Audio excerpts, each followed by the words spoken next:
आता जाऊयात सोलापूरच्या मोहोळ तालुक्यात. विना परवानगी छत्रपती संभाजी महाराजांचा पुतळा उभारल्यानं प्रशासक आणि नागरिक आमने सामने आलेत. काल मध्यरात्री मोहोळ एसटी स्टँड समोर शंभूप्रेमींनी हा पुतळा स्थापित केला होता. अधिकृत परवानगी नसल्याचं सांगत प्रशासनानं पुतळा हटवण्याच्या हालचाली सुरू केल्यात. दरम्यान याविषयीची अधिक माहिती जाणून घेऊयात आमचे प्रतिनिधी विश्वभूषण लिमये यांच्याकडनं.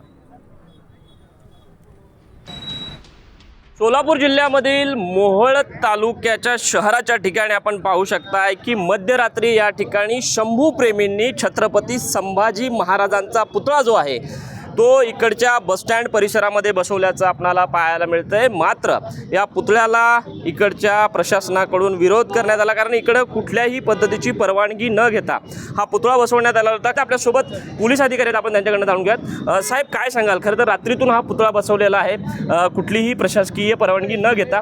काय पद्धतीचं वातावरण सध्या पाहायला मिळतं? आमचे सिनियर जे आहेत ते काय असेल ते तुम्हाला माहिती देतील, ते वरिष्ठ अधिकारी.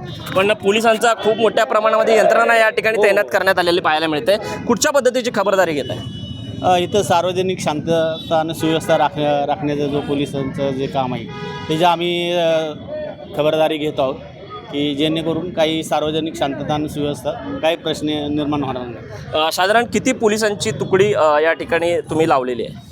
एक 50 पोलिसांची तुकडी आणि एक 10 अधिकारी आहेत. विश्वभूषण लिमये, साम टीव्ही न्यूज, मोहोळ, सोलापूर.